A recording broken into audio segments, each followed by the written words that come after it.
Sure.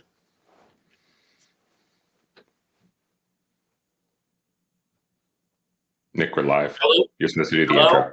intro. Hello, everyone. Welcome to today's Flare Academy training. We are super excited for this one. We're going to talk about sessions and cookies, the tasty kind and the technical important kind, which are interchangeable terms to describe these two topics. I see people tuning in from all over the freaking world, which is so cool. New Zealand, Georgia in the US, not the nation, Ireland, Colorado, Florida, Canada, classic. We love Canada.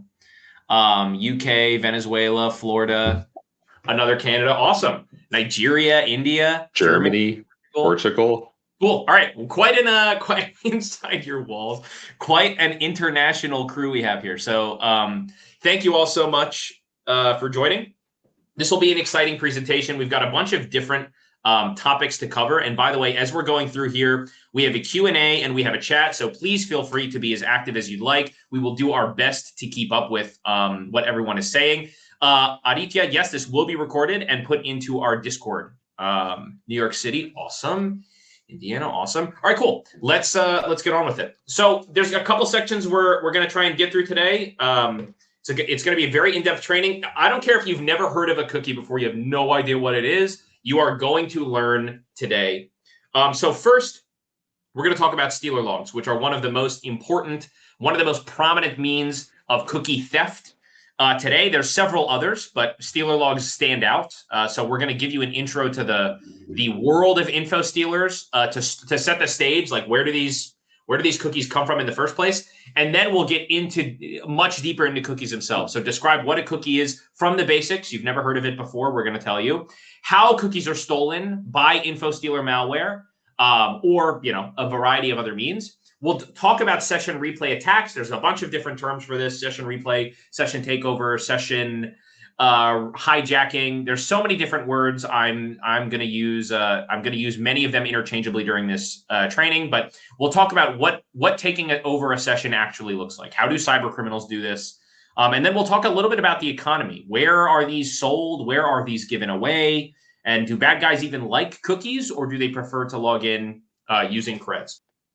So our first section, Eric, take it away and tell us about stealer logs, please. Yes, I am more than happy to. So hi, everybody. My name is Eric Clay. I'm the Chief Marketing Officer at Flare. Although I wear a lot of different hats, I've also written a lot of research on info stealer malware. So this is not a marketing presentation, I promise, despite the title. I will say before we jump into the presentation, like a lot of what we're showing you how criminals launch account takeovers effectively. This is not legal. Do not do this at home or really anywhere else. You will probably get arrested. We do work pretty closely with law enforcement, so we might not report you, but somebody will. So I would just say, I just want to caveat that. Don't test this out on. Can you hear me, Nick? Somebody said they can't hear me. Yeah, Katya, I've seen that happen before. Maybe there might be like a setting on your in the webinar itself. See if you can edit it. But if it keeps happening, then it seems like everybody else can hear me, so I'll keep going. So I'm going to start by talking about info stealer malware, because info stealers is something that has fascinated me since I initially. Yes, we will cover some prevention, Chandra. Sorry, I'm too easily distracted by the chat. So info stealer is something that really fascinated me when I first came onto Flare, because of the it was crazy to me when I saw how many stealer logs were out there and the level of information that an info stealer takes from a computer, and how this is like circulated on the dark web. Like if you talk to most corporate security teams today, they're very familiar with stolen credentials, right? Like I sign up for LinkedIn, LinkedIn gets breached, my username and password for LinkedIn ends up on the dark web.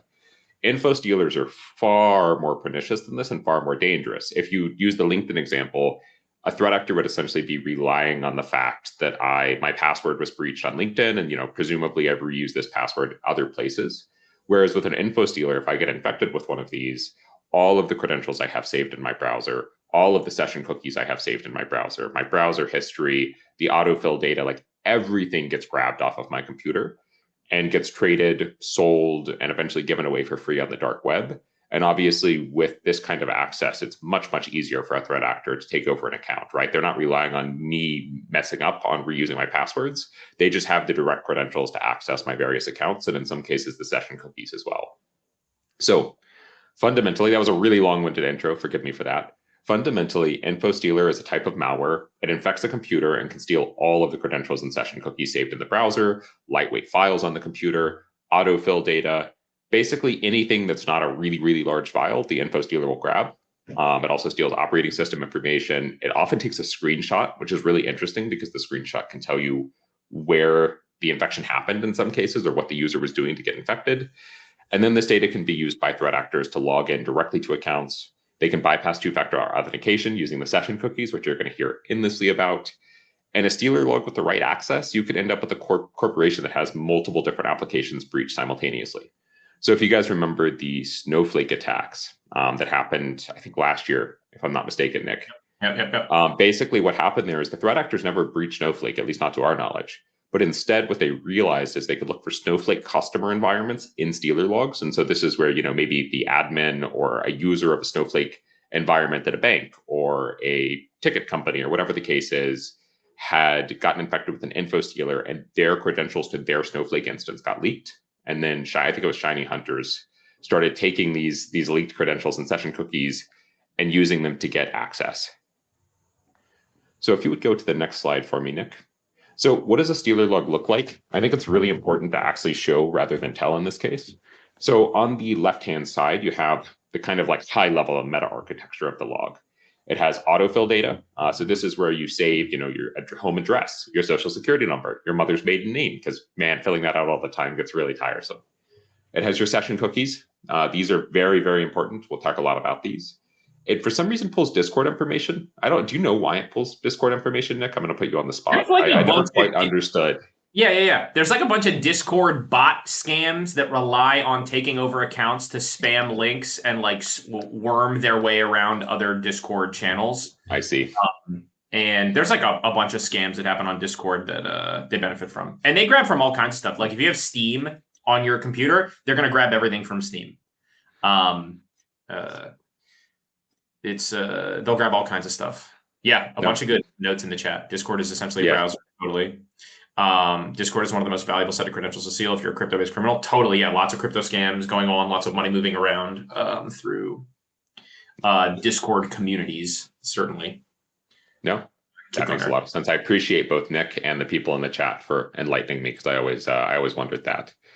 The middle one here is a view of the passwords file. This is all fake data, just so you guys know. We did not dox anybody's passwords live. I came up with these myself. But this is what a log looks like. I just took a real log and then I kind of swapped out the information in it for fake data. But this is exactly what it looks like, right? So you have the username, the URL. What is this password to? Citibank, Bank of America. The username, the password, and then the application, which is the browser that was infected here. And then on the right-hand side, we have the cookies. And the cookies, which we're going to go into much greater, so I won't go into super great depth here. These are basically, if you've ever gone to Bank of America and you hit save this password or save this session, it remembers your session. Now, for banks, it's usually pretty short. Like cookies only last for 15 minutes, and so the value is kind of limited. But imagine you do this for Netflix. Netflix keeps your session for months, I believe. You don't have to relog into Netflix a lot. It's kind of an annoying user experience. And so this can create a lot of damage if a threat actor is able to take over the Netflix account using the cookies. And Nick's going to show you all about that later. If we could go to the next slide, Nick. So this is a funny meme I came up with. I think it's a really good example of like how cybersecurity works in 2025. It used to be much harder for cybercriminals to get access to things. They would have to spend weeks identifying, and building code for an RCE 0 day on some niche Windows API.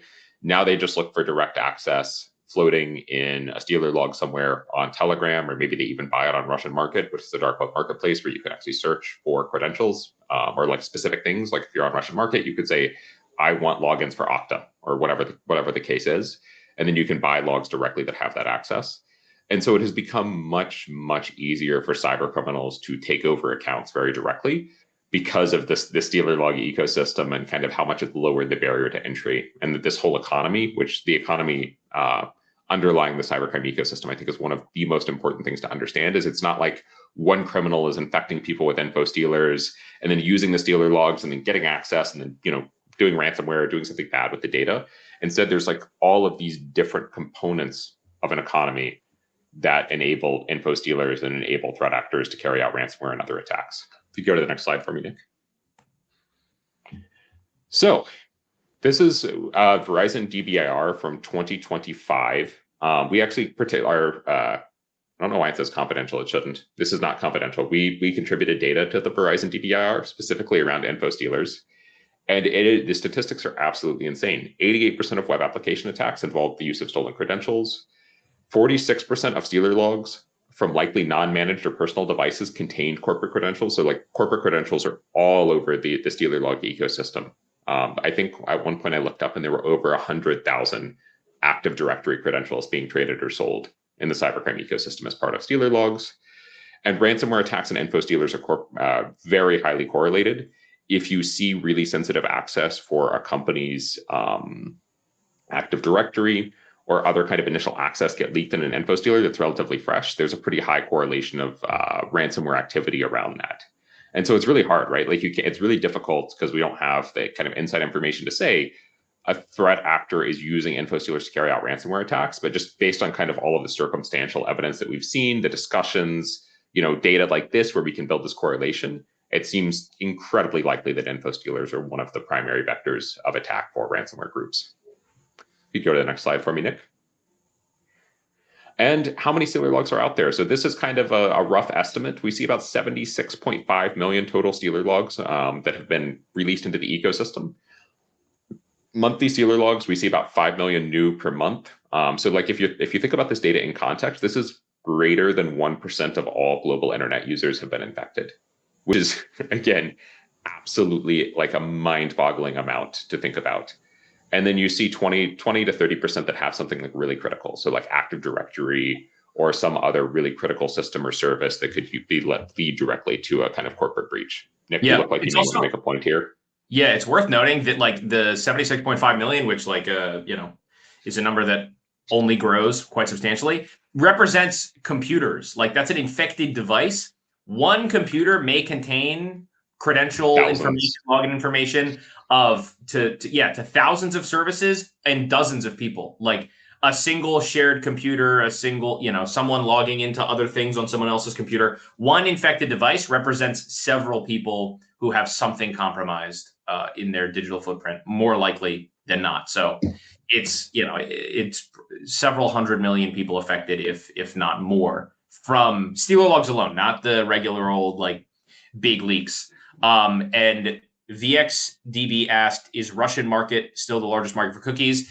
Genesis was the last, but I got seized. Yes, Russian market is still massive for cookies, but like by the numbers, there are definitely more circulating in like across a handful of Telegram channels, like the big, the largest handful of log channels do more volume than Russian market right now, like as it stands. So that might change. Like Telegram's doing takedowns, but not to stealer channels because no one who's in that channel is reporting it for TOS violations or anything. No, like law enforcement has gotten involved with those. Well, a handful of times they have, but they haven't put a serious dent in it. So Russian market is still very active, but Telegram I think is the winner right now. I have a question here for the audience. I'm curious if anybody can tell me in chat why threat actors use Telegram specifically. Like what makes Telegram so good for this that where they don't use other social media platforms or direct messaging platforms like Signal? Anonymity? Okay, that's one answer. It's not the answer I'm looking for though. Nope. It's a good answer. Privacy policies, encryption, lack security. These are all good answers, but none of them are quite the answer I'm looking for. Jurisdiction. Bots, popularity, populate channels. Okay, so these are all good answers, but there's one thing that Telegram allows that has made it super valuable for threat actors. Russian based, they're actually based in Dubai. Fun fact. Yeah. No moderation. Like these are all true. I'm not gonna take away any of these answers. Easy to upload. That gets to it. You can share files on Telegram for free that are of a substantial size. That makes it really easy compared to like if you post something on a dark web forum where it takes, or a dark web market where it takes a long time to download from Tor. You can just like share data directly in Telegram, and it makes it very easy. All the other answers were great too. They do advertise that they're encrypted end to end. They are based in Dubai. Andy, the question was why threat actors love Telegram for sharing stealer logs and other data. And so there's this kind of component where it's just like a really easy platform for them to share with each other. There is this perceived anonymity, although that, depends. It's not always quite as good as they think it is, but it's this ability to share files. If you go to the next slide for me, Nick. Yeah, and it's just enormously popular. Like when the CEO was arrested and they started doing, they started talking about more enforcement of their TOS. There were tons of conversations about people going to Simplex or Signal or a bunch of other places, and it just never happened. Like it's still Telegram to this day. Even though they do more enforcement, they do take down a lot more channels. They're still the leader for cybercrime communication. Yep. So one of the things that's really interesting is that so I mentioned this economy concept earlier, which is probably something I'll revisit quite a bit for the next few slides. It's not just like that the threat actors are selling their logs on Telegram, they're actually selling the malware. So there are, you can buy info stealer malware license in quotation marks, to actually distribute info stealers on Telegram too. So the two screenshots here are people advertising RedLine stealer and I think 4C stealer. I can't read that actually. The text is a little too small. I should have fixed that. Yeah, it's 4C. But yep, 4C. They're basically, so they'll advertise like, here's all the data it steals. Maybe it can get around next generation XDR, EDR, whatever. Here's the so it'll grab a logins, autofills, cookies, data collection from FTP clients, Discord, customizable grabber. So it's really interesting how this is multiple legs in an economy. So you have threat actors who are distributing the info stealers. So they're developing the info stealers themselves, and then they're selling the licenses, usually for a few $100s a month. Then you have other threat actors buying the licenses and actually running the distribution campaigns. Then you have other threat actors who are buying the logs from the distribution campaigns to make money off of. And so there's this really kind of complex ecosystem where there's a bunch of different parts of a chain that's enabling this kind of economy of scale that you wouldn't see if it was a single threat actor who was designing their own malware, distributing it, and then collecting the logs and then doing something with the logs, because that's very inefficient. Adam Smith taught us that back in 1776. You want a supply chain, not a single person doing everything in terms of efficiency. Nick, you had a point to make here? I wanted to address some chat. XY said automation, the way that info stealers exfiltrate data to Telegram, it's basically used as a C2. That's such a good point, that there are live channels. That's something we talk about a little bit later, but there are live channels for log distribution where the moment a device is infected, it's immediately posted to a Telegram channel as the C2. The zip is made on the device, the zip is shipped up to Telegram. Some stealers, export to a panel, and then the operator has to download them from the panel, maybe make a mega NZ drop link for their stealers and send those out to their audience to distribute. But a lot of them just exfiltrate to Telegram. So Telegram is where they're sold, where they're distributed. It's the C2. It's where the discussions happen. It's it's the one-stop shop for the whole thing. And then Robert asked, to what extent does session renewal or session rotation mitigate this vulnerability? Good question. And we'll talk about that. But those are both enormously important things, because stealing a cookie is easy. Taking over a session is easy. So they are those are undeniably important steps, but they won't, if everything happens fast enough, if the device gets sent to a live channel, doesn't matter. Even if the malware is not persistent, you can have the infected device uploaded to a live samples channel in minutes or seconds from infection. So cookies can be easily reused, even if they have a quick timeout. So this is a little bit old. You can see it only goes through July 24, but I thought I'd include it anyway because it makes kind of a key point that I think is really interesting here, which is if you look at all of the different info stealer variants, there tends to be one dominant popular variant. Like you can see here, RedLine was very, very popular. Lumma was very, very popular for an extended period of time. And then you'll see like law enforcement activity. So law enforcement tends to focus on the most popular variant or the most popular, where are most infections coming from? And so maybe they do a bunch of takedowns, maybe they indict some people, and then that one kind of crashes, and then you see a new one come up, which I think is like just a really interesting part of the ecosystem. Is this this kind of cat and mouse game or whack-a-mole where they're taking down one variant. We've gotten to work with some law enforcement on takedowns, which is really, really interesting. But yeah, it does put a dent in the ecosystem when they do it though, right? Like sometimes you'll see some of these like really sharp rises and then really, really sharp falls once a takedown happens or the threat actor kind of disappears who's distributing the malware. If you would go to the next slide for me, Nick.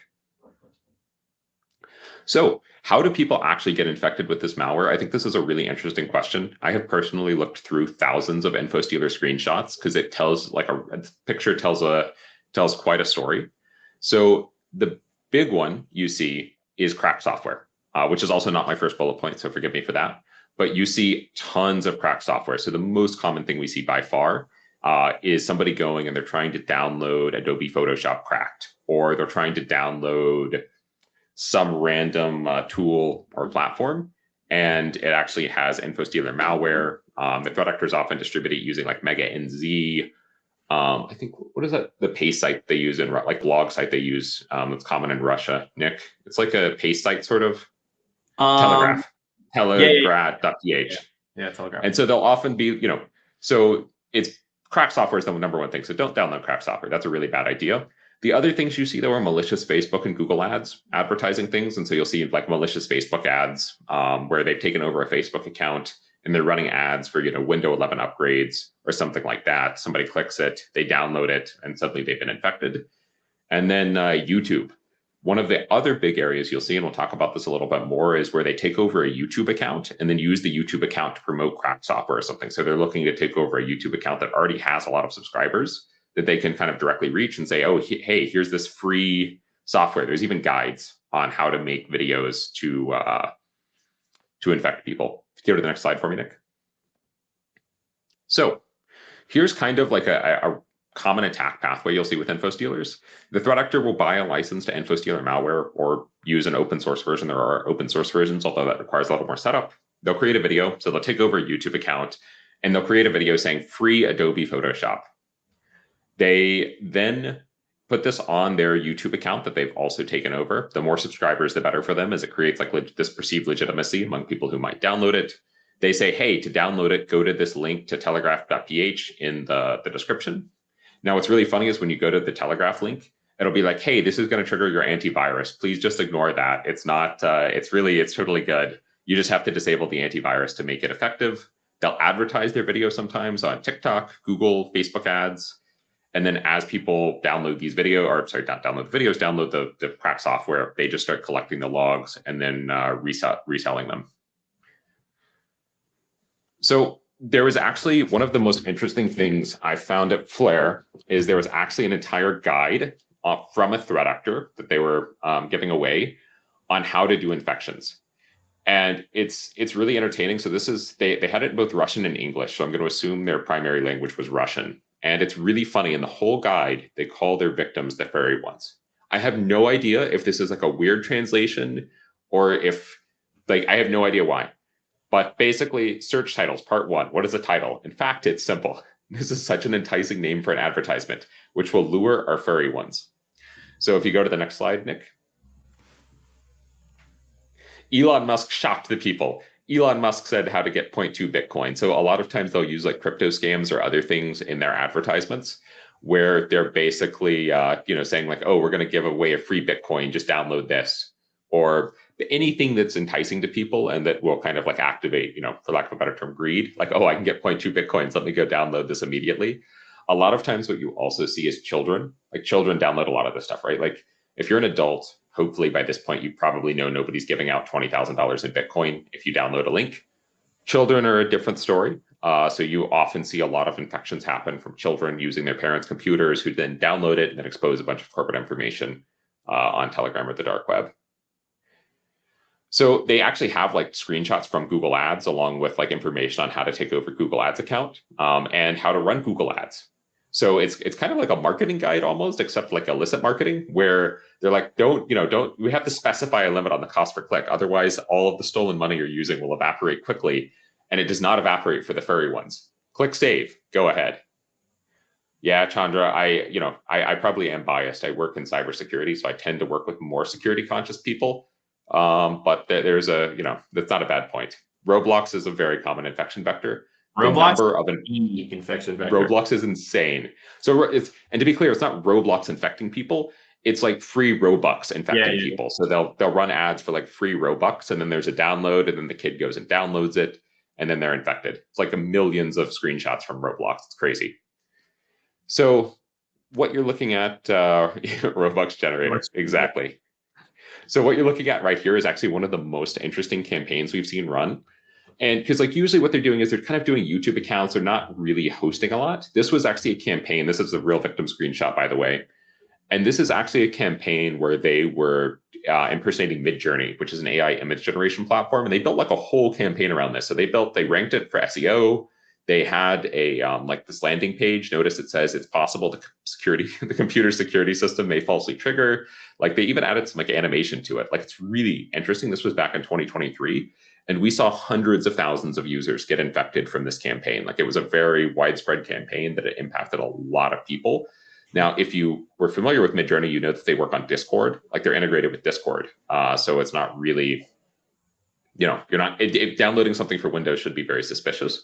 But it's a good example of how this kind of stuff happens. Go to the next slide for me, Nick. Look at that. We have Roblox.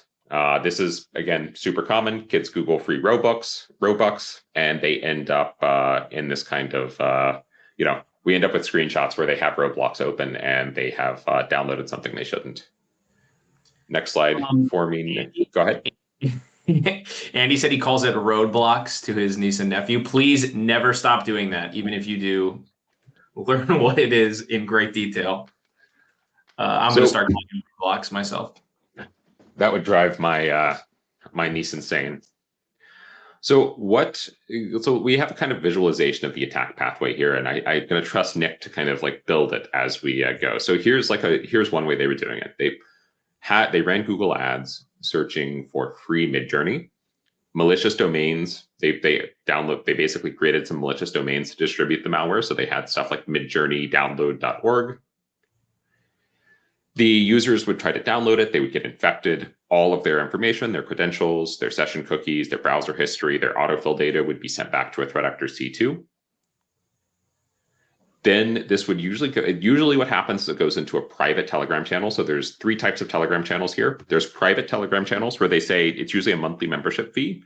And so they say, it's going to cost you $300 a month to be part of this Telegram channel, but we're going to give you all of the fresh logs we have. So it's not reused stuff. It's like we're running the campaign and then we're going to dump the logs in the private channel. There are live channels where they're actually using Telegram as the command and control infrastructure, which is really interesting. So they're actually sending all of the data back to Telegram to distribute the info stealers. And so you can literally, if you're in one of these channels, see the channel is being continually updated with individual users who have been infected and the ability to download their data. And then there's free channels. I always compare these to Costco free samples or Trader Joe's free samples. If you guys are familiar with those companies, it's basically where the threat actor gives out stealer logs in a free and open channel as a way to build reputation and as a way to kind of sell something. So usually a private channel. So usually they'll have there might be Daisy Cloud logs private and Daisy Cloud logs public. The public channel is operating as a free sample channel. And then the private, they're kind of directing people to purchase access to their private channel. And then what happens? So if you go to the next animation, Nick. Yeah, XY made a good point. There are info stealer operators who have ransomware gangs of premium customers. Yeah, there's even info stealer operations who have gone like totally exclusive with ransomware affiliates. So like they won't even they stop selling to the public and they only give it to this one group, or like they give it to them first come first serve. They get first right of refusal, and then they distribute to the public like after a few weeks or something. Leo has a great question I want to answer here. How long are session cookies typically valid after they're uploaded to the channel, such as Telegram? It's a really good question. So it depends on the service. Netflix is a really good example of a company that has really long session cookies. And I'm not hating on Netflix. It kind of makes sense, right? Like it's a streaming platform. It's not the end of the world if a Netflix account gets taken over. Hopefully nobody from Netflix is on here that is going to be upset with me for saying that. But it's like, it's something you can reset. somebody isn't going to lose, $100,000 from a Netflix account being taken over, hopefully. On the other hand, if you try a Bank of America, has a 15-minute session duration. And so if somebody from Bank of America gets infected, there's 15 minutes between the time of infection and the threat and the cookie where the threat actor could take over that account. One thing I think is really worth noting here is this is why live channels exist. Is if you're in a live channel, it's much easier to take over a bank account or something than it is if you're, getting free logs from Telegram. And so basically the session duration depends on the service and the criticality, and they're trying to balance user experience versus security. Nick, do you know what it is for Microsoft 365 account? No, I would assume it's reasonably customizable. We have identity people who could probably answer that in the chat, like what the typical, probably very, very short session lengths, like within days or hours, and almost definitely customizable. But another, Leo asks, you said, Leo, like there's no scientific study on this. It's a great point. We can, I think that's a great idea for us to look into though. Like, see if we can try and figure out like some averages here, because we certainly, I think it'd be really interesting. So we'll check that. What you update you with some scientific figure on the next training. What you typically see though is the private channels and the live channels are the most valuable for criminals, because they're getting kind of direct access to logs that are like completely fresh. So if a criminal's sitting in there, a log comes in, maybe it's been 2 minutes since the infection happened. I don't know what the actual timeline is, but it gives a good idea. Like those cookies are all going to be fresh. There's not a lot of people in those channels. They're going to be able to take over that account. Like very, very high likelihood, because it literally just happened. Nobody's changed their password, etc. Private channels are probably the second most valuable, where they're just typically they'll zip up, 50,000 or 5,000 logs and dump them into the private channel. And then threat actors can kind of go through them. Those cookies may be a few hours old, so they're not going to be able to get the bank accounts, but they may be able to get other accounts that are valuable, or just use the credentials that are in the files and, try to do social engineering to get the 2FA code from the victim. Because remember, they have the victim's mother's, maiden name, they have all the autofill data, they have their address. So it becomes very easy for the criminal to call somebody and say like, hey, I'm calling from Coinbase. Here's your mother's maiden name to verify that this is, I'm a real person. I need you to give me the 2FA code that was just sent to your phone. So there is like this element where even if the cookies don't work, the credentials plus all of the context about the individual gives them the ability to social engineer very effectively. And then so what you see is that the logs go into the private channels or the live channels first, and then other threat actors will package up tens of thousands of logs together, and then they'll give them in the public channels, or they'll distribute older logs in the public channels as well. And so pretty quickly, a specific log that was in a private channel or a live channel ends up being circulated through the whole ecosystem very, very quickly. So you'll see hundreds and, sometimes dozens of channels for one log as other threat actors kind of package them up together, right? Like information wants to be free. People share things very, very widely across Telegram. Nick, is there anything you'd like to add here? I would like to answer a question that I saw in the chat that I think was really a really good question from KM, who said, maybe a strange question. Not strange. Very good question. Maybe a strange question, but is there a rate that cybercriminals will no longer download or even try to use logs and credentials because the likelihood the leak or breach has been detected and patched up, basically? So the answer to this is basically no. There is a preference for more recent logs, but there's also Telegram tooling that these cyber criminals will use, where like they enter a domain and a Telegram bot goes and looks through a big list of stolen creds from stealer logs and ULPs, which are like stealer log combo lists, and give them creds no matter what the date is. And sometimes they work. Like if you read about the a lot of the research that went into the Snowflake hacks, you read the stuff from Waifu, Connor Muka, or Kyber Phantom. They were using some of the credentials they used were kind of recent. Some of the credentials they used were like super old to get into the Snowflake tenants to download the data to extort the companies. So no, like if a cred works, it works, and usually testing them is automated with some scale. So there is not necessarily a hatred of old creds. Obviously, people like. People, the odds of newer creds working is awesome, but super good question. And I'm glad I got a chance to clarify that old creds are still very valuable. If you'd go to the next slide for me, Nick. Sorry, I'm trying to make sure we're moving along at a clip because we have a lot of slides to go through. We're only 21 in. Too many good questions. Yes. Okay. By the way, if you guys want to put your questions in, put them in the Q&A chat, because we'll do our best to answer questions in the main chat. But Q&A is the way to get your questions answered. Where if we, we're running out of time, we'll start going through Q&A. All right, next slide, Nick. So this is, so what they do is they package all these logs up in the private channels, and then you zip them up, and then you'll have hundreds of logs, and each log is one individual user in the private channel. And so you'll see this is what this looks like from Click Crazy Cloud 2025. Here's the daily update, January 27th. And then there's like a big zip file. If we could. And what does this look like? So you see in this private channel, one big zip file. Within the big zip file are a bunch of small zip files. Each zip file represents one user who's been infected. And so this is kind of how you see the logs distributed. If you go past that, what you'll see in each individual zip file is the kind of architecture I showed you earlier, where they have the Discord, they have passwords.txt, they have system info. System info is actually very important because if you're trying to replay a session, you probably have more fraud measures to bypass than just replaying the session. So for example, if you're trying to replay a session into a bank account, you want to impersonate the user's location, IP address, you want to impersonate their screen resolution, and Nick's going to show you more about this later. But there is this component where you need kind of other information about the victim in order to replay the session. And so threat actors will focus heavily on making sure they have, system info, et cetera. And then obviously you have cookies and files. Cookies is the real critical thing here we're going to be talking about. I promise we're going to get much more technical. I'm just trying to give you guys the background. But you'll see the kind of cookies for Chrome profile, Opera profile. It'll have all the cookies for each browser that's been installed on the computer. And they basically have all browsers from what I've seen. Like there's no browser that's like immune to this that I've ever seen. Maybe unless your browser doesn't save any passwords, maybe then it would be, Tor might be safe. Do you want to go to the next slide for me?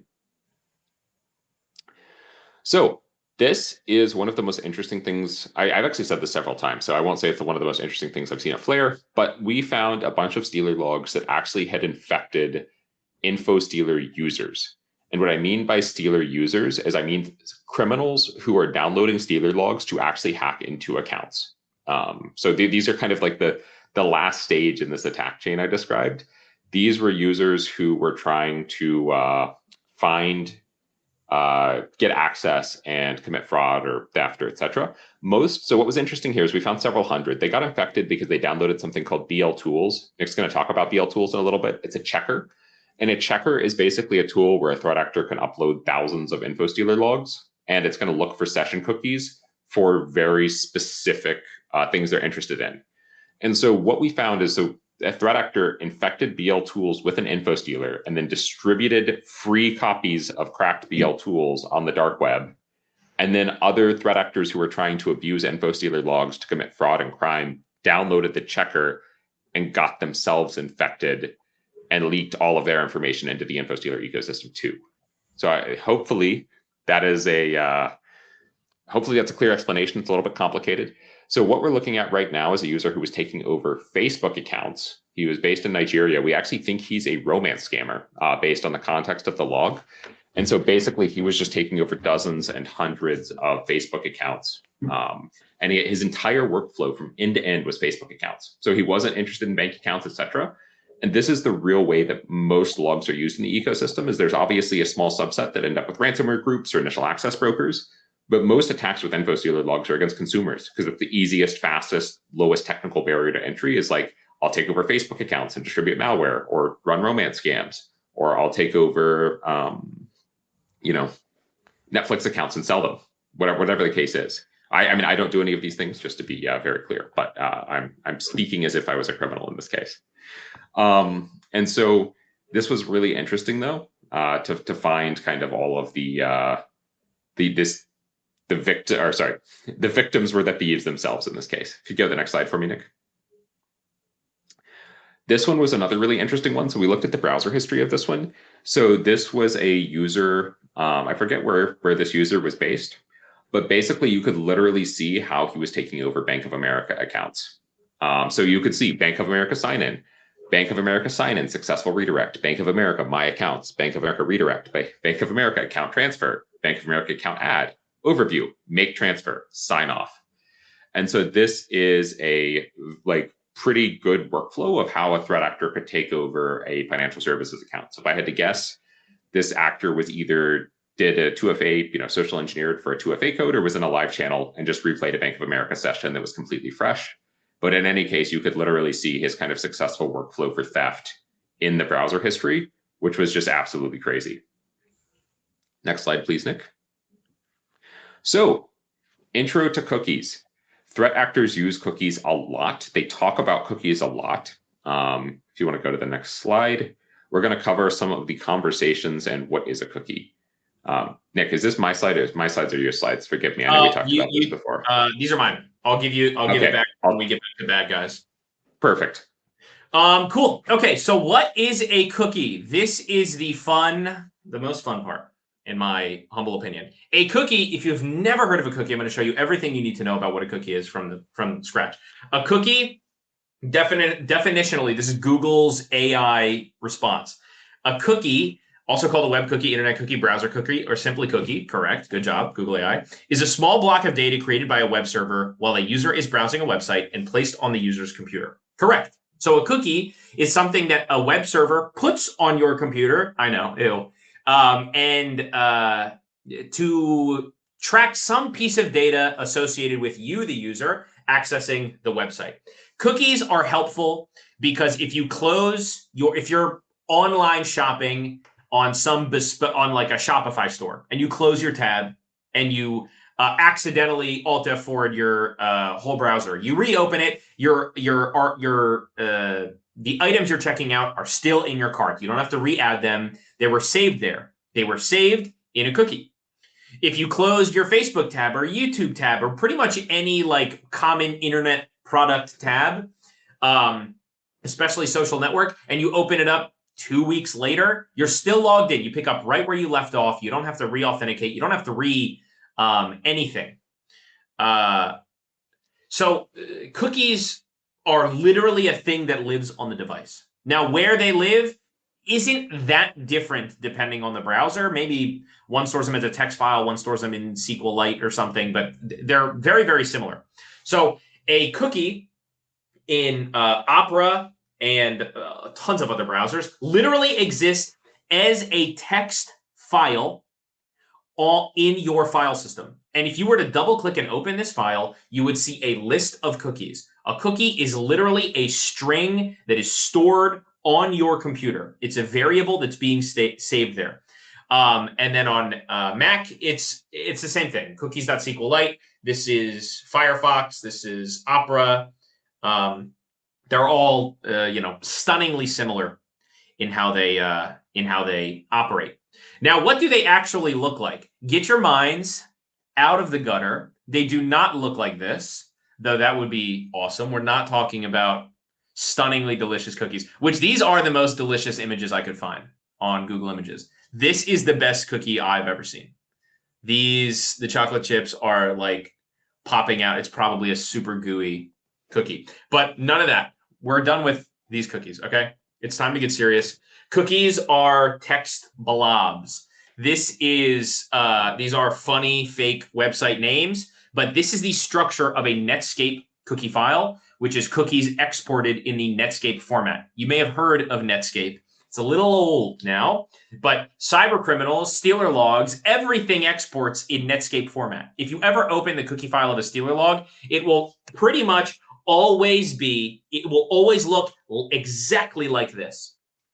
And each of these things here is a different value. So this means the person visited Facebook.com, and Facebook.com dropped an OAuth token after they signed in, which saves their session. Or they went on Cloudflop, and Cloudflop has a tracking ID to track every time, when the user comes back to the website, they know it's the same person. Now, what do all those little, all these little values mean? True, false, all these numbers, this jumble of text over here. They all mean something different. These are just, tab delimited. The cookie files structure is the domain that put the cookie there from the website you visited, whether or not the listing includes subdomains, the path to the cookie, the like secure HTTP, can this send and receive over HTTPS or HTTP, which is like if it's HTTPS, then it'll be true, only send over HTTPS. The expiration date, which is represented in this like, I forget the name of the scheme, but represented in this like numeric scheme that can be reversed. Yeah, Unix format, sounds right. Can be reversed into regular time, but this is what the cookie format uses. The name of the cookie, which is set by the web server, and then the value, which is also set by the web server. So the value is what your is really what we're after here. And then also, the expiration date is very important. So cookies do expire. If a cookie expires, it's the value is significantly lower, though not completely diminished. And if a cookie is not yet expired, then its value is exceedingly high, depending on what it is. Not all cookies are of equal value. So now to be more specific, we talk about session theft, session hijacking, whatever. A cookie, what we're talking about now, is the mechanism of the browser to hold the data. A session token can be stored as a cookie, but isn't necessarily. If you have a desktop app like Steam or Discord or Telegram or Signal or Microsoft Word or Slack, the authentication, your authentication to your user account in that app isn't stored in your Chrome in a text file in your file system. It's stored somewhere custom by that app. So a session token is like the concept of a unique identifier for your authenticated session. It's only a cookie when we're talking about it in the context of a browser cookie, the browser communication. So if one of your browser cookies is called session token or OAuth, and it represents that you've logged into a service, then it's a session token or a session cookie, and it's a type of cookie. If Steam is storing it in some file called Steam key and it's encrypted, that is also a session token, but it's not stored in plain text in a text file by Chrome. It's stored by the app. And a session is just the state. Like it's the concept of someone being authenticated to an app and in a time-based duration. So basically, a session token is not always a cookie, but it is often a cookie when you've authenticated to a web service through your browser. So when you authenticate to something, you've got your phone out here and you're logging into website.com with your MFA token. The cookies are placed on the device immediately when you visit. And the cookies that land immediately might be like a tracking ID for your Google ads, and it might be like a dark mode setting, like user_dark_mode_ setting, and then that value that we talked about, the last thing in the line, maybe is 0 means dark mode is on, 1 means dark mode is off. And that's a cookie. And that cookie is saving whether you've configured dark mode or not. Cookies are used to save all kinds of different configs and different things that a website might track on your device. Once you've successfully logged in, a session cookie, a session token, an auth token, or whatever, the term isn't super important, is placed on the device after successful authentication.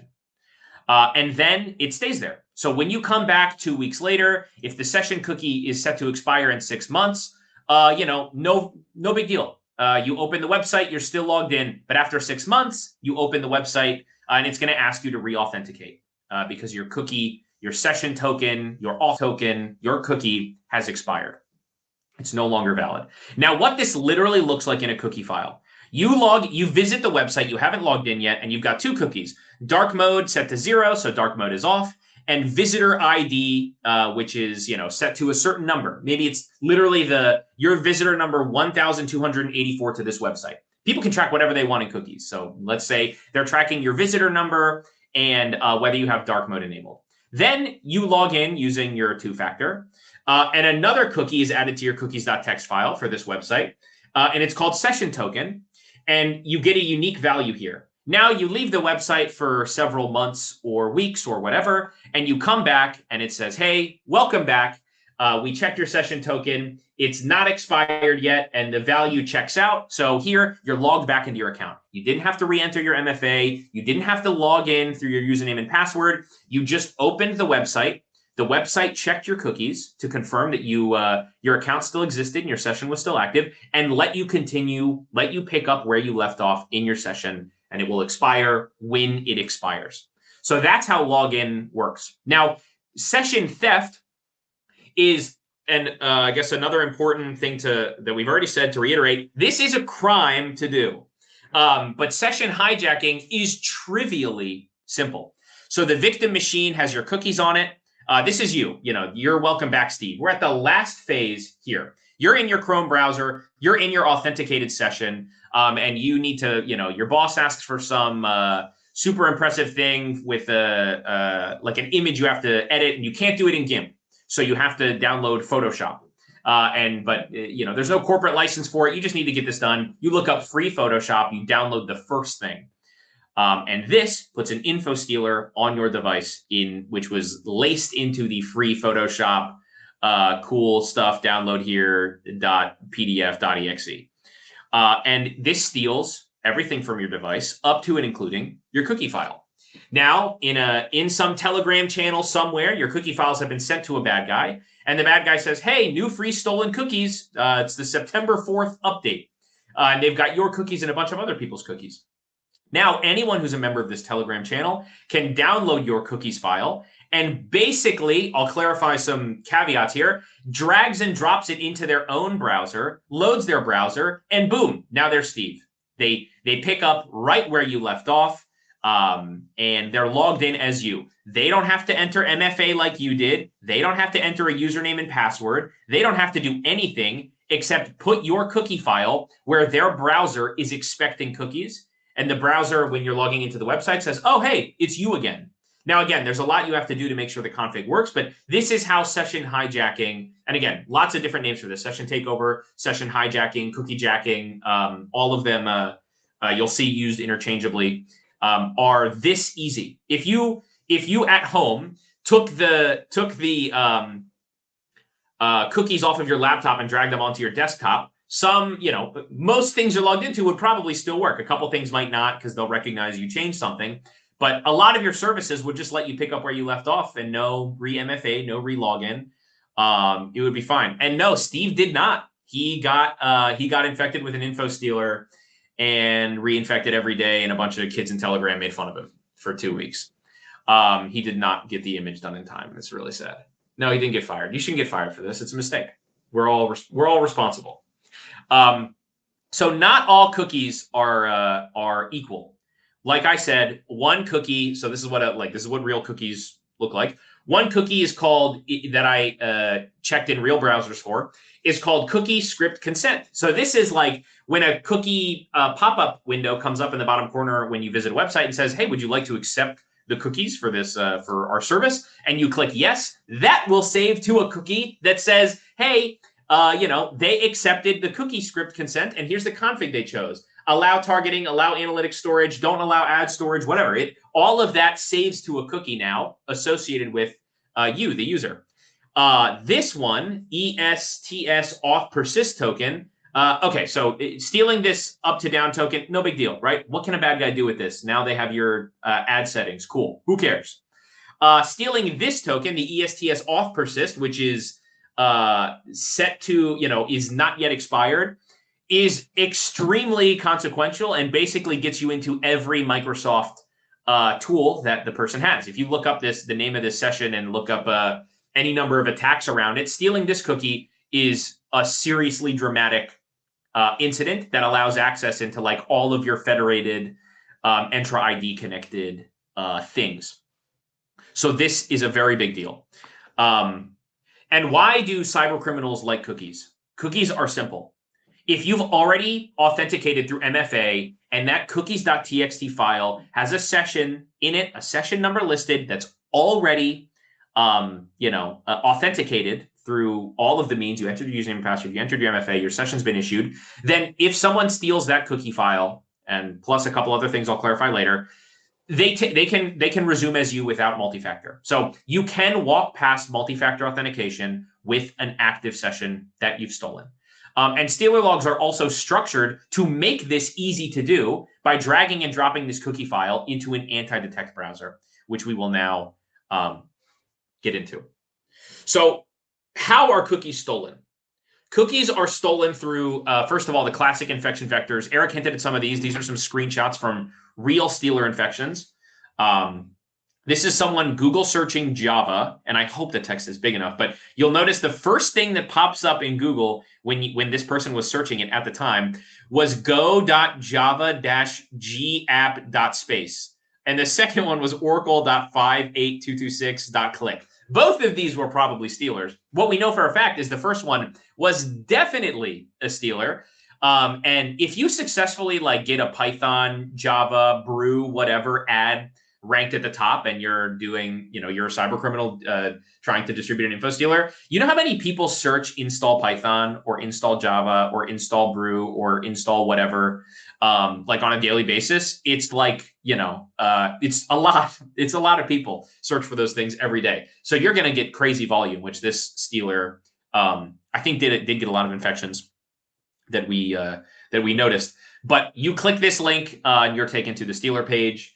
Same thing here. This is super common. This person's Discord's back again, saying here's a free Raider tool for Discord. Download it in the link in the description. Takes you to a Mega NZ link, or maybe this was a Git link. You open it, you run it, and then boom, you've been info stoled. So that's the attack vector. Now the actual code looks like this. It's exactly what you would expect. It just goes into the path that the cookies are stored in and copies them out, or grabs the file and puts it right in the zip. There's a few, techniques that you could imagine would make sense here. Also, I'd like to take I'm not going to do a poll for it, but can anyone guess what OS this stealer was built for? Robox Utils, Path Chrome, Path Orca, Path Katana. Can anyone guess the OS? And don't visit the website that I've linked in the thing. Android, yes, check. Correct. This was an Android stealer, which is a fun note that stealers do work for. There's like a stealer that's been invented for pretty much every OS. This one particularly was for Android. I saw a bunch of people say that, so awesome. It would have been safe to say pretty much anything. These browsers exist everywhere, so I would accept all answers. But this one is in fact Android, and it uses its little Roblox utils function here to go grab and zip up all of the cookies in the various cookie locations on an Android device. Now this is who can guess? It's a little easier with the name of the malware being right there, but who can guess what this one is for? What's the, in fact, you can definitely guess, yes, it is Windex, Chris. But can you guess the browser that this is grabbing these files from? Key4.db, cert9.db, cookies.sqlite. These are very specific. Yep, Firefox. Bingo. These are classic Firefox locations, and this is like a Lumma family that has been that has a little bit of its contents reversed and is on this GitHub page, which is interesting to check out the code. And it's grabbing the logins, the places, the cookies, the form history, autofills equivalent, certificates, and the password encryption key. And I saw someone ask earlier, actually, we'll get into that in a minute, about browser extensions. Well, okay, we'll get into it now. I didn't know this was the next slide. If you have MFA enabled and you're using TOTP, that is not going to be an issue for the InfoStealer author if you're using this in browser extensions. Someone asked before the safety and security of browser extensions if you get infected with an InfoStealer. Basically, are they safe? Now, this is from the same Lumma family. Can anyone guess? In fact, okay, I won't make you guess anymore. These are a little too obvious because the name's right here. These are the IDs in the Chrome Web Store for browser extensions, and the stealer here is harvesting the config of every browser extension it has. Now, most of these you'll notice Polymesh, UCX, BitClip, Coin98, Steam keychain, Polymesh. A lot of these are crypto. So these are trying to harvest crypto wallet configs and information and secret keys that you have stored in your browser extensions. But some of these, like this one, for example, if we went and plugged this one into, if we opened up Chrome and we went Chrome Web Store /detail, you don't need this little bit here. That's just from visiting it. If you just did Chrome Web Store /detail /this, if you copy and pasted this in there, it would open, and then hit enter, it would open the Authenticator app. So it is not only harvesting crypto wallets, which is mostly what it's harvesting. Some of what it tries to harvest is TOTP, multi-factor authentication, configs.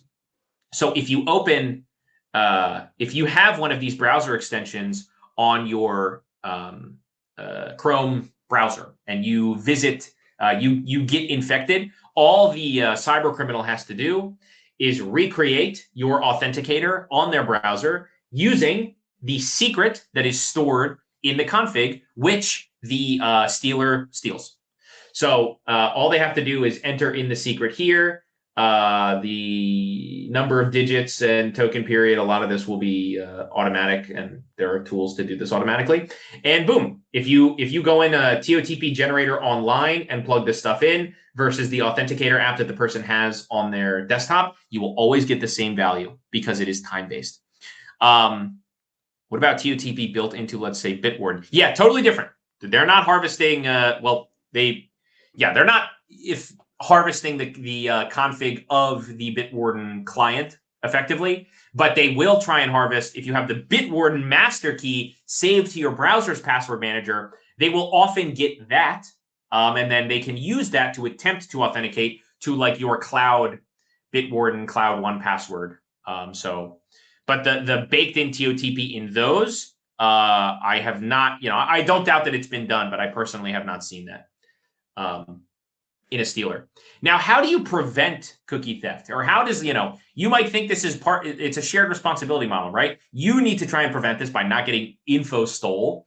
But also browsers should be doing something here, right? Well, Google took note of this and added into Chrome what they call application-bound encryption. And this requires like basically an elevated service to access the now encrypted cookie files that exist for Chrome. So malware can't just read directly from the cookie file itself. It will be blocked. It's now encrypted. A bunch of interesting steps have been added to prevent the harvesting of the easy stealing of cookies. Basically, immediately afterwards, cybercriminals said, "Well, what if we didn't let you do that, or what if we just broke into the elevated process?" So that's exactly what they did. And now built into many flavors of InfoStealer malware, injects into the elevated process and accesses the cookie. They clones one part of the process and access the cookies through the elevated permission. So unfortunately, this was immediately bypassed, and it's a real cat and mouse game between browsers and info stealers that the browsers are certainly paying attention to, and I think we all appreciate that they're making an effort, but the cyber criminals move very quickly in these worlds. So session replay attacks, while they are as easy as I described for many services, straight up drag and drop the cookie file, there's lots of tooling in place to detect this kind of thing happening in the wild. So a proper session replay attack, someone who's seriously manicuring one to be done well, will almost always use an anti-detect browser. An anti-detect browser is a web browser that lets you create a digital fingerprint, like a unique session for basically every single browser type that exists, hardware profile that exists, whatever. And it does this by letting you customize those values in extremely verbose detail. Now, so these tools advertise as completely legitimate marketing solutions for you to conduct market research with. So you can say, okay, well, what if we connected from India? What if we connected from Poland? What if we connected from the US? What if we connected from Brazil? And you can test what ads you'll be served, what content rankings you'll get, whatever from connecting from different places. This is a legit use case. The other one is managing multiple social media accounts that just have the session saved in them. So you click one and launch it. Maybe you're a social media agency, or maybe you're a scammer trying to quick flip social media accounts or do something. This is potentially a fraudulent use case, but on the surface, you know, lots of people probably do this legitimately. And then the last one is performing automated tasks without being detected or banned by platforms. They will many of these anti-detect browsers will specifically advertise this feature set, and this has got to just be almost always used for fraud, for cybercrime. So while these are, you know, on their face legitimate tools, just like you can use Telegram for talking to your friends, a lot of people use it for crime. So while Octo Browser and Go Login and Multi Login and Ghost Browser are all legitimate tools, they're also frequently abused for crime. So in Octo Browser, this is what an anti-detect browser looks like, by the way. You can create profiles for a new device, and you can customize what that profile will look like. And basically what you're doing is creating a fake new device that's going to connect to the internet, where you can customize every part about it you'd like. And in an anti-detect browser, you can save tons. This person has hundreds of profiles saved. This is from the Octo Browser documentation. Hundreds of profiles saved for all the different jobs that they do that require a unique browser footprint, where they don't want to have to re-authenticate to everything or have it all saved in one place. And maybe they want to authenticate from different locations for a wide variety of different reasons. In each profile, the kinds of things you can customize are listed here. You can specify your user agent. You can specify the OS version, the screen resolution, the fonts installed, the language packs installed, the time zone of the device, the geolocation of the device, which you can proxy. You can set an IP proxy so that you're not coming from the same location every time. You can the number of cores on the CPU, the number of the size of RAM you have, the graphics card you have. All of these things are used by many types of web services to create a fingerprint of your connection. So if these values change between your sessions, the number of cores on your computer, the graphics card you're using, whatever, your web service, depending on what they check, might recognize this and realize you're on a different device. The screen resolution is different, the graphics card is different, the user agent is different, whatever. And even though you have an active session that's not expired and authenticated, they could say, well, listen, something has changed. I don't trust it. I'm going to make you re-authenticate. Or I'm going to make you do MFA again, which if you've already stolen the TOTP token, no big deal. I can re-authenticate. I'll just enter the TOTP token that I stole the config for already. But these things become important when when a cyber criminal has one chance to try and take over a session before it gets marked as suspicious. Now, you'll notice the language has changed to Russian. What I'm going to show you now is a real session theft. On one training, I did this live, and it worked flawlessly. I took over a session of Temu. If you work for Temu, I'm so sorry. I was not violating TOS. I took over an account that I made. I did that live, and it worked. I did it another time live, and it did not work. It was totally my fault. So I no longer trust the demo gods, and I'm going to show you a bad guy doing it live from a video that we found in the world of cybercrime of them giving instructions to people of how to take over sessions using an anti-detect browser. So now we're back in Octo Browser, but this is on a cybercriminals machine. And here's all their profiles. Right now, they only have one because this is like a demo video they're making. So they opened the user information file. That's the one that we showed earlier in that big breakdown. It's one of the files that comes with the stealer.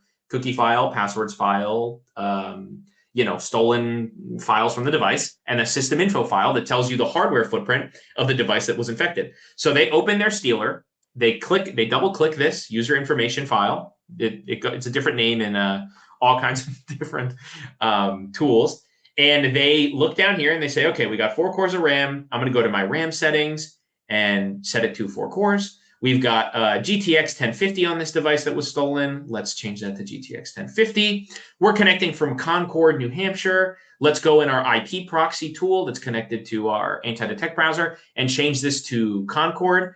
Now, what do you notice? Can anyone detect what's off about this picture here? What is the cyber criminal doing wrong?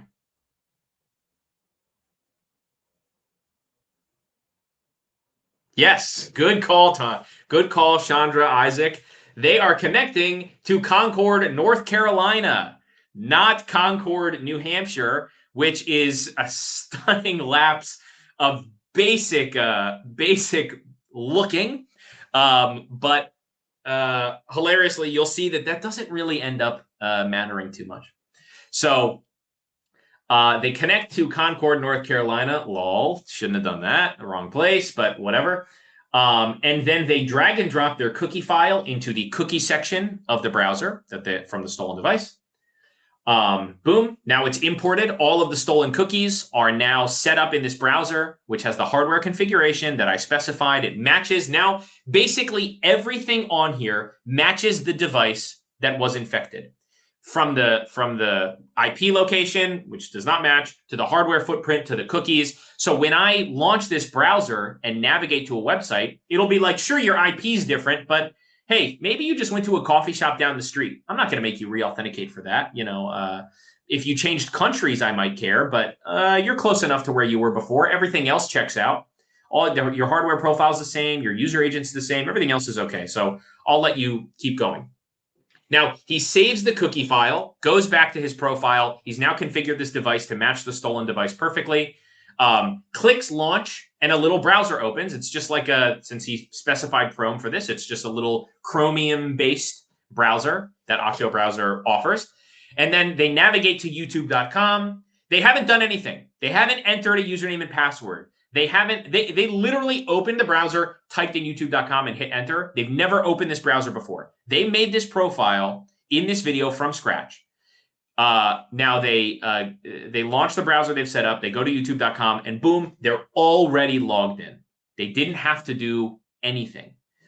This is what session takeover looks like in real life. And again, from Concord, North Carolina, which did not end up mattering to the web service that he authenticated to here. Even though the location changed, it still let him in. Yeah, from Concord with love. So cookie checkers, or you'll get a CAPTCHA and they'll just click it because they're in the browser like in an interactive way. A cookie checker is a way to do this at scale.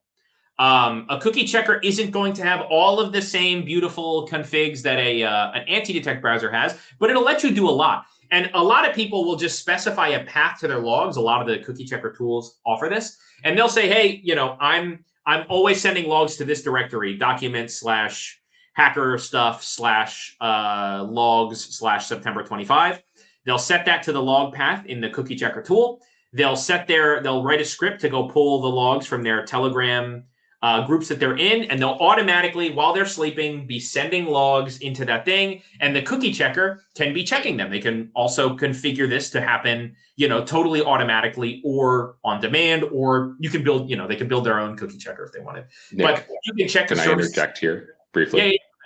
Remember how I told you guys earlier that a bunch of people, this is the BL tools that people were getting infected from. This is actually a screenshot. If you look at the note bottom right, the secure, I don't speak Spanish, so I'm going to mispronounce it. The Windows security notification. This is a threat actor who got infected from downloading this cracked version of the checker, and the screenshot is taken directly from that InfoStealer log. So we didn't actually go screenshot this. We just found the screenshot in a log from the infected user. Anyway, sorry, Nick. I thought that was kind of an entertaining. No, it's a good point. This screenshot is from a cybercriminal who infected themselves by downloading BL tools in a hilariously, I don't know, what's the word? I guess funny in lieu of a fancier term, oxymoronic type of situation. They infected themselves. So they can check here, maybe they take over, they know how to monetize a stolen Steam account. So they'll have their cookie checker, they'll check this box here, and the cookie checker will attempt to authenticate to any Steam accounts that are found in their logs. Or maybe they're like, so it looks like this person has goals. They know what they're doing. Steam, Roblox, classic. PSN, FunPay, I actually don't know what that is. YouTube, Twitch, TikTok, Instagram, Facebook, Yahoo, and Gmail. So they're specifying exactly the cookies they would like to be tested or checked for the contents of in the logs. And the tool will tell them here how many of them were valid how many of them didn't work. So it's a pretty interesting little ecosystem of automated tooling to check to see if my cookies are still valid in my log. So it's not like every cyber criminal is going in by hand and connecting to Concord, North Carolina, and matching each setting to the setting of your device and making sure that everything's perfect. No, a lot of them are just using cookie checkers, writing scripts, doing this at scale so that they're, the second a session leaks and they get it in their delivered to their whatever their inbox of choice is, they're immediately testing them, and they don't care really who they're targeting. They're like, I'll check a bunch of services, and if I get a hit, I'll go see if it's valuable. I'm not targeting, Steve from the other log. I'm just seeing what I get, and then I'll see if it's useful to me. So the cookie economy, behind the scenes of all of this cookie theft, there's a lot of chatter. Do cyber criminals care about cookies? Before we move on, Eric, you will handle the cookie economy and all the cool bad guy stuff. I want to make sure I addressed the technical cookie questions in the Q&A. Lock the cookie jar? Yes, lol.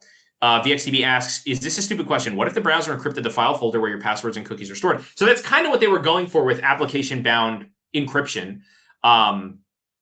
And you had some sort of master password to unlock the folder where you need to authenticate. I don't think that's an over-engineered idea. I feel like doing that locally is not a bad idea at all. And probably some fancy in-memory browser version of this will be where browsers go one day. They have, this is an untenable ecosystem we live in of massive theft of cookies and credentials, leading to, God, look under the hood of any breach in the last, probably 7 of 10 breaches you pull out of a hat in the last 2 years, there's some mention of a stolen credential. And most stolen credentials come from stealers or stealer combo lists, which are ULPs. So the problem is substantial and growing with people increasingly using their browser-based password managers. So I'm sure browsers will see them evolve over the next several years. There's a good study that found 8% of websites use risk-based auth and do so only at login and not with the session cookies. That's crazy, Leo. And I want to read that study. That is awesome. Automated actions for anomalous detection, say password reset. Yep, that is a good time to session check. The prevalence of VPN does hurt security in a way because you need to VPN to your favorite site, but now your regular sites see you logging in from different sites. Yep, totally. Okay, I think that was all the questions. Oh, karmic. Yeah, I should have said karma.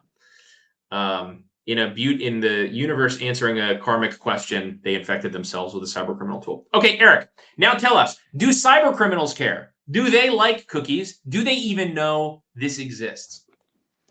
Yes, cyber criminals absolutely know cookies exist. It's kind of one of the interesting, I would say, information asymmetries, but between blue teams and cyber criminals is I find that cyber criminals are much more aware of stealer logs and session cookie theft than blue teams are. So there's this kind of information asymmetry where you have a lot of security teams that are kind of unaware of this threat, but at the same time, it's very well known in the cybercrime ecosystem.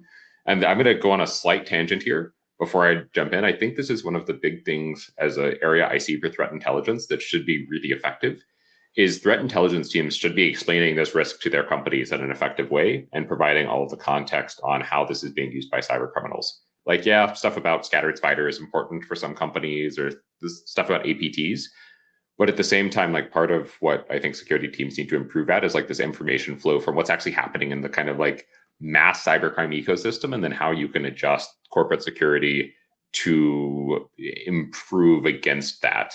Because if you focus all of your time on APTs and very sophisticated groups, you miss the kind of 99% of cybercrime that affects most companies. Small manufacturing companies are not getting hacked by scattered spider on average, but they are getting hacked by, threat actors who are leveraging session cookies to gain access to their systems.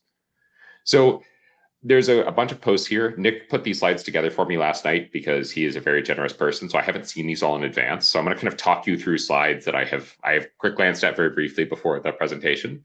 This is a threat actor on the forum RAMP. I don't know why Nick obscured RAMP. RAMP stands for the Russian Anonymous Marketplace. It is a screenshot from Flare, if you're wondering where we get it. RAMP does not have a nice UI, or maybe they do. I haven't been on for quite a while. But you'll see here, let's be clear, no 0 day. It's clean, a session hijack.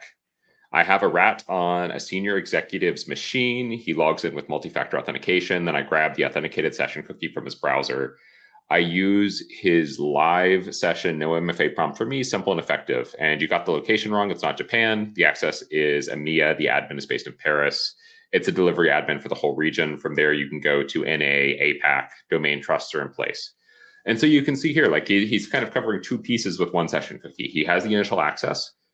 He also has the ability to laterally move between other things because he has somebody who is a very trusted user in this circumstance. And this is pretty common, is like if they get the right executive, they can get a lot of access very quickly. I can give you guys another example. I can't name the company for very obvious reasons, but think of a major US tech company that is on the cutting edge of technology in the quantum computing space. Their chief research scientist got infected. I saw the log myself, and a bunch of this individual's like military logins, like all sorts of stuff got compromised in the info stealer, including so you have all the personal stuff, you have the airlines he travels on, you have his personal car, or sorry, his personal kind of like shuttle service. And then you have all of his corporate stuff, his education logins. It's actually insane how much information gets compromised on one user and how one user getting compromised by an info stealer can lead to all sorts of other breaches. Thank you, Nick. So you see here another post. See, Nick is moving me along now more quickly as I go on my tangents and derail the presentation. You see here, there's another post. To be honest, I myself have been sitting with a stolen cookie from someone else's account for half a year now. Is this a bad choke or what? When you have the context of the anti-detect browser and how easy it is to find these, I think it really puts into perspective like what an important vector this is for cybercriminals and how important it is for blue teams and security teams to be able to adequately defend against it. So is it really that easy to get past 2FA with a simple stolen session cookie? Yeah, stealing a session cookie can easily bypass 2FA. Once hackers get the cookie from your browser, say through malware or a site, they can log in without needing a password or 2FA code. This is another cybercrime forum. I don't actually know which one this was taken from. Go ahead. Another one. Bro, I have no idea. Does stolen session work if I had 2FA? Yes, session theft is a way to bypass 2FA. See it work a lot. Good bit. Pivoting from a stolen session to DevOps access is closer than you think.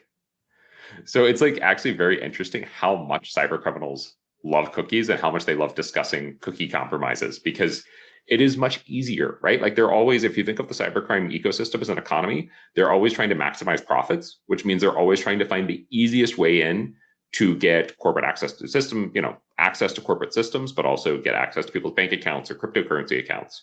And so what InfoStealer has done for them is created this like extremely easy ecosystem with a lot of kind of plug and play tools and plug and play data that they can use to start compromising accounts. Next slide for me, Nick. I think we covered this already. These are some of the private Telegram channels that stealer logs come from. So you'll see here, Joker logs reborn. I think this one's defunct, but they're advertising 150 to 250K new logs in 2023. Daisy Cloud.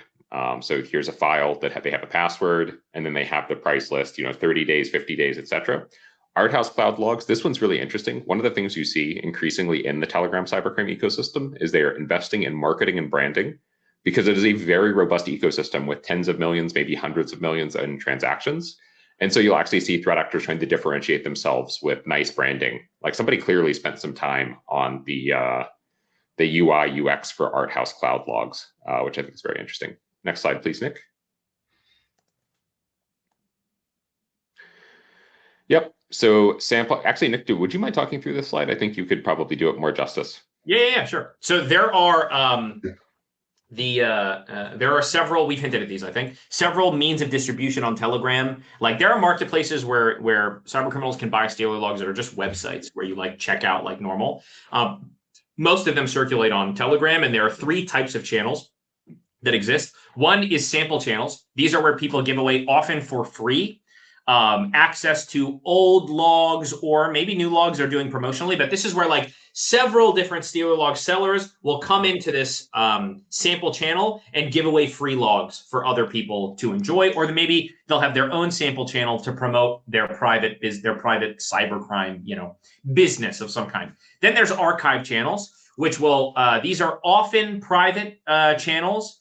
kind of like, invited communities of people receiving logs, and they'll download a big zip every day. And these will link to whatever their favorite cloud hosting site is, mega.nz, and they'll say, hey, here's today's download of logs, or here's last week's download of logs, 10,000 new infected systems. You visit the link, you download the logs, and now you have them all. And then they'll also include with these often a ULP, which is URL login password, which is the format that the browser password manager uses to save a credential. The URL, the things used to authenticate to, Bitwarden, the login, your email, and then password, your password that is used with the corresponding email to authenticate to your Bitwarden or your Facebook or your YouTube or your O365, whatever you can imagine here. So, and this is delivered usually as like a CSV or just a big text file dump of like the ULPs from all of the stolen devices. So you can either, and sometimes we'll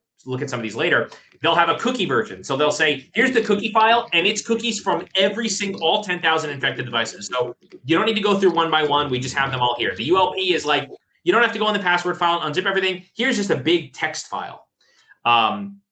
That's the delivery mechanism. You can go through them all in the big zip archive if you want to for whatever cybercrime the cybercriminal is doing, or just download the ULP and get straight to the point. Just get the creds. And then live channels, these are the ones that XY talked about and that we hinted at earlier, which is when a device is infected, Telegram is the C2. So it will upload the log immediately into Telegram, basically when the device is infected. And this works much faster. It's not a weekly download. It's immediate. And if a session type expires quickly, then, no problem. I have a much better chance of getting to it if I get the infected device a minute after it was leaked than if I get to it weeks after it was leaked. Cool. Eric, I'll pass it back to you for all the different universes of cookies. Yes. So one of the things you see is this ecosystem approach, right? So they're looking, threat actors will even slice and dice up the logs and then sell what are called ULPs, which stands for URL, login, password. So basically, it's just like single lines from Sealer logs. So hey, here's this user's Steam account, etc. And then they will also sell cookies. The cookies you see are usually for kind of specific types of sites, especially with long session durations. So you'll see here, content preview, they're selling Steam accounts, Epic Store, Ubisoft, Rockstar, all of these. And basically threat actors can buy the cookies directly for these types. Along with, I don't know if they're selling ULPs here too. It may be. Yeah. Next slide, Nick.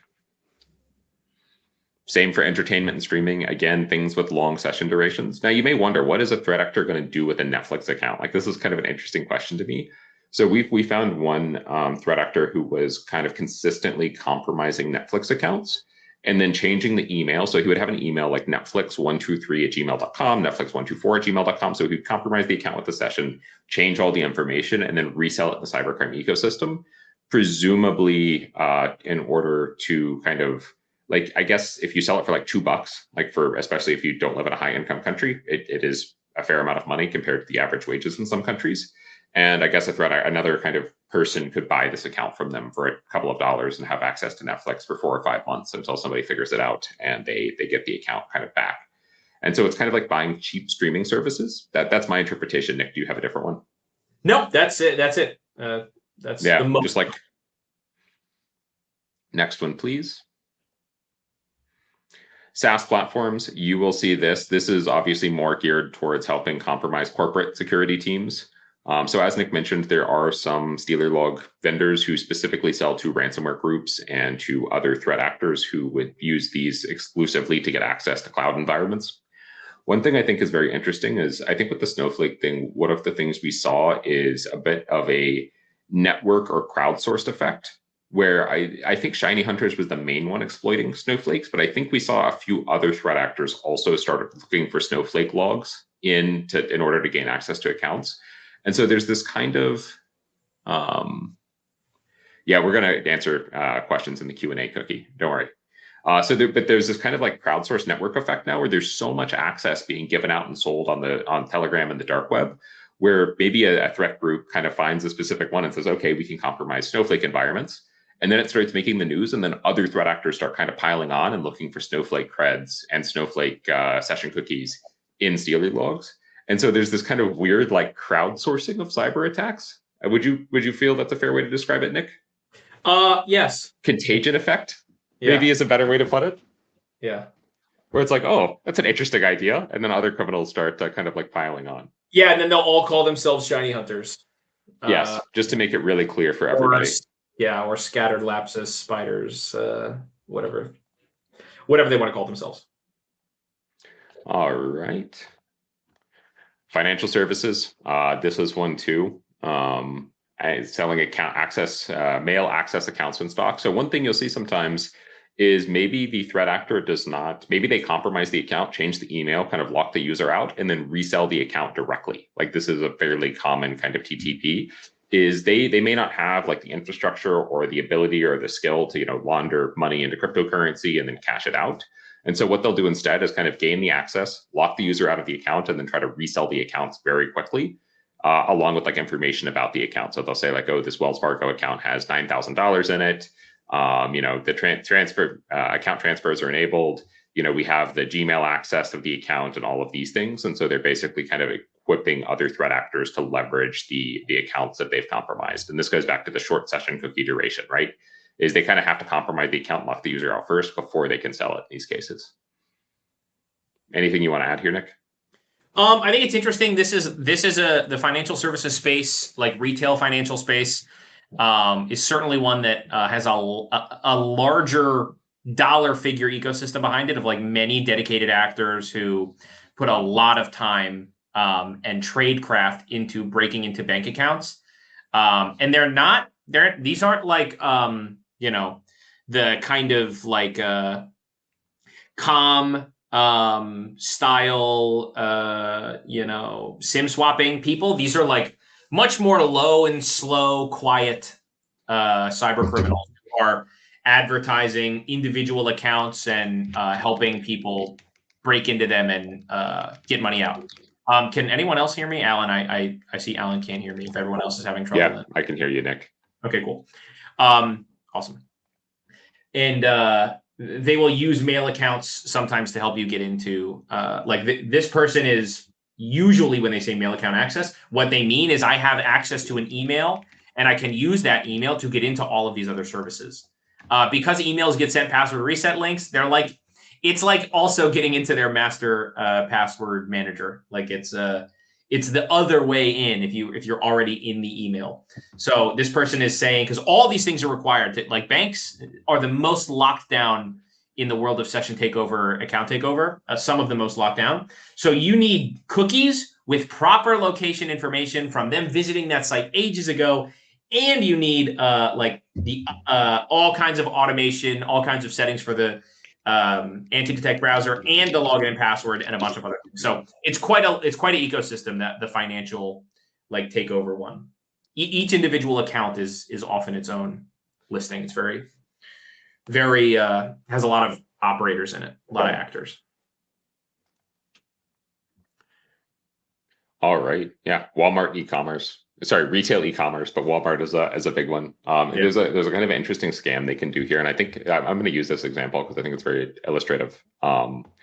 This was actually, I don't know if this was from Stealer Log or not. So my mom actually had her one of her e-commerce accounts compromised, and I think this goes to like how creative they can be and like what they're trying to do, right? So her account got compromised, and the threat actor logged in. I don't remember if it was from a session cookie, a Stealer Log, or just like a leak credential. And then what they did is they went to her payment page and they called her and they said, hey, we're calling from, the e-commerce company that got hacked here. And this is the last 4 digits of your credit card number. You owe us $200. One of your payments didn't go through. I need you to send us the money, basically, was the scam. And so it's kind of, I think it's an interesting example, though, because it shows like they're not just compromising the e-commerce account and like ordering stuff in all cases. Like they can sometimes compromise the e-commerce account and then use private information on the e-commerce account to facilitate a different scam. Like threat actors are fairly creative in how they do things. In this case, luckily, she did not pay. It ended up being fine. But it was kind of an interesting real life example of how these things happen. Next slide, please, Nick. So yeah, you get a cookie And you get a cookie, everybody gets a cookie. There's a lot of free cookies given out on the cybercrime ecosystem. Sometimes threat actors will just strip all the session cookies out of the stealer logs and just distribute them directly. Sometimes they use them to advertise Telegram channels. Sometimes they use to advertise Discord channels. It really does run the gambit. But yeah, it's they're used kind of again as a Costco free sample. Like, look how great our cookies are. We have all of these cookie accesses. And then they use it to advertise other things that they presumably have a way to monetize, because everything revolves around money. Indeed. All right. Now, before we get into answering all the questions, I am required to do a little tasteful promotion of Flare. We've given you a bunch of cool free information. I'm going to spend 2 seconds talking about why we even know anything about this topic at Flare. And that's because we obviously have a lot of tooling around preventing this kind of thing. Specifically, we have a product focused on this, which is called Account and Session Takeover Prevention, or ASTP, which our customers use for all kinds of things: fraud prevention, preventing bot accounts, and then obviously protecting corporate and customer accounts from account takeovers using the cookie angle and the creds angle. How this works is 2 APIs, a leaked creds API and a session cookie API, which you can use to pull down the corresponding things as you would imagine. And then you check them in your own cookie database and your own user database to make sure they are or are not valid. And there's all kinds of interesting filters you can apply to make sure that you're pulling only the most recent, only still valid, only the kinds of cookies and creds that you'd actually like to test. And we have all kinds of other interesting pieces of data within our regular old platform tooling, but the ASTP API-based offering is a very powerful one if you deal with this problem at great scale. If you're dealing with tens, hundreds, thousands, or hundreds of thousands of these a month, or major fraud problems, this is the kind of people who benefit from this API the most. So that is it. Quickest promo of all time. Now let's do the fun stuff, which is getting through this Q&A. I will also say we also look at dark web markets, forums, Telegram channels. Like there's a lot of use cases. ASTP is just one use case. There's a free trial. That's all I'll say. There's a free trial. You can find that on our website. You have to be in security. You can't be a student. I'm sorry, we love students, but we can't give access to lots of sensitive data to students. Let's do Q&A. All right, let's check it out. There's so many questions. Please give me a moment. Q&A. If I had to look through 365 logs, would be the easiest tell to identify? Oh, that's a good question. Pretty much, well, like the post ATO, like there's 2 ways. Now that I've done the promo, you understand. There are 2 ways to prevent session takeovers from occurring. And one is, there's many ways in between them. Allow me to oversimplify for a moment. One is preventing cookie theft by immediately revoking stolen sessions. So you're connected to Flare, you're pulling stolen sessions back. And if you find a valid stolen session that still works because you checked it, it's not expired, blah, blah, blah, then you revoke that session and you move on. If it's a customer, you can't go fix their device. So you just revoke the session and you've protected them from their account being taken over, which is a huge part of the retail e-commerce theft and fraud. Now, if you're looking at the corporate side, you'll want to go check their device and do a full-blown IR for the ATO. And then the other half of that portion, so one is preventing the ATO from happening in the first place by resetting active creds and revoking active cookies. The other is basically heuristics and anomaly detection on the user's activity and the footprint of the device that connects with the session or with the credentials. What are they doing? What are they accessing? How is that different from what they've typically done before? Is how you can tell if the device is stolen. Any change in the hardware profile, any change in typical, any kind of long tail on their daily activity, a little more UEBA than SIM for that, but you can certainly still have SIM rules to catch this kind of stuff, are the easiest tells. Are they going into tools immediately and trying to exfil things, tools that they've never accessed before, and trying to download massive amounts of data? It's kind of the classics in the world of ATO. Has Flare.io done any research of Perplexity's comment? I will check that out. I have not. Eric, maybe you can open that in a new tab and see what that's all about while I do the other Q&A. What is the question? Sorry, I got distracted. I was telling people about our cool merch that we've come up with. Complexity's comment. If this is maybe we have some something to say. No, that's interesting. Let me open it up and take a look. Yeah, and I'll keep going. This question might be off topic a bit long, but using alternative password managers like KeePass and KeePassXC seems better than storing passwords in browsers. Question is, how secure your browser database is if you author the database with a master password in a key file. How can one make this more secure? That is such a good question, Manitao. Hopefully I'm pronouncing your name correctly. Because stealers also steal files. And regrettably, if your KeePass file is a KDBX file on your device, that can be stolen by the stealer. And then if your browser's password manager has the master password to the KDBX file, then game over. Like it'll be easy. Now, if there's a cert on your device, like some kind of key file that it did not steal, that is awesome. But a stealer can steal that too. So like you could have this on some kind of network connected thing in your local network that is not always connected and is only connected when you want to get to it. Or if you're downloading software that you're not sure you trust, which don't download cracked software, but like a legitimate tool that is just you're not so sure about because someone posted it to GitHub, but you'd like to try it. Doing that in a VM, I'm sure there are flavors of, like, I can't say that a stealer will never hop out of your VM, but typically these are not the most sophisticated flavor of malware. Their evasion tactics are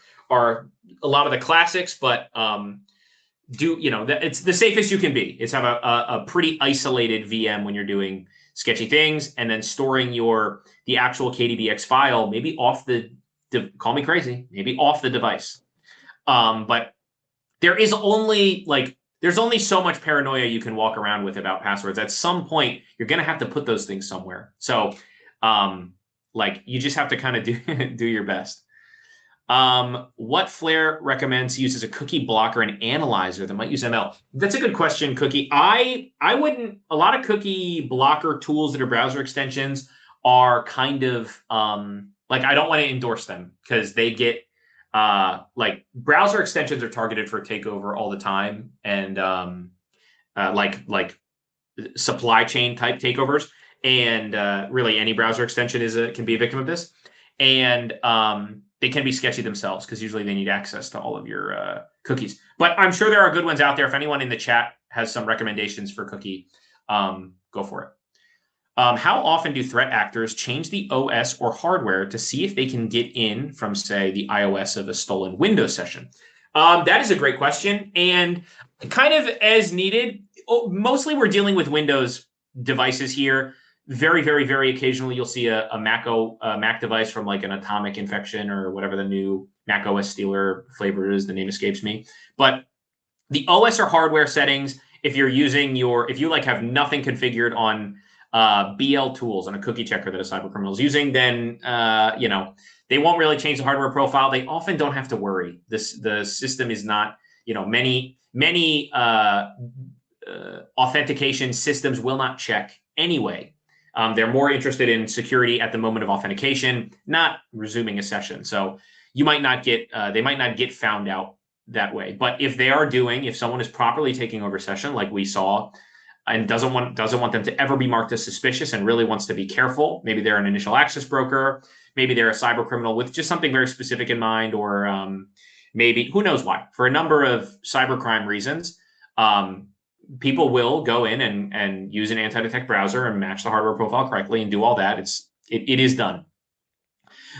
What can a person do to prevent becoming a victim of this? I mean, clearing your cookies often, not using your browser's password manager, and yeah, don't use autofills. Don't allow autofills. Just locking down the expected means of info stealer theft. They steal your browser history.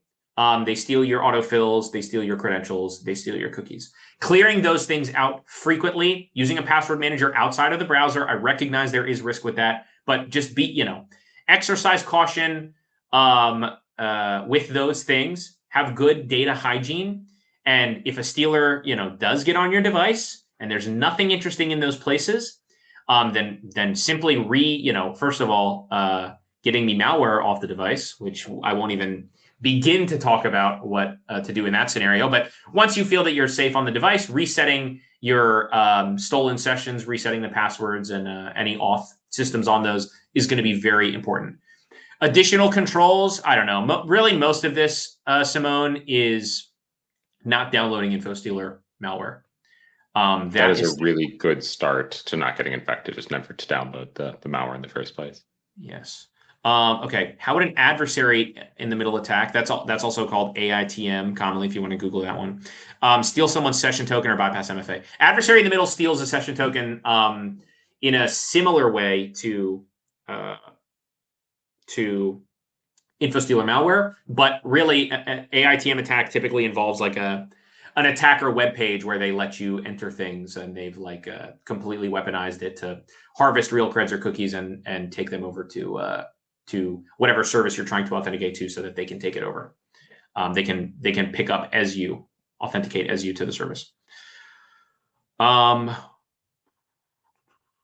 Have you explored adversary-in-the-middle attacks? Can also hijack session tokens. Yes, I mean it is a very common attack, and they can hijack session tokens.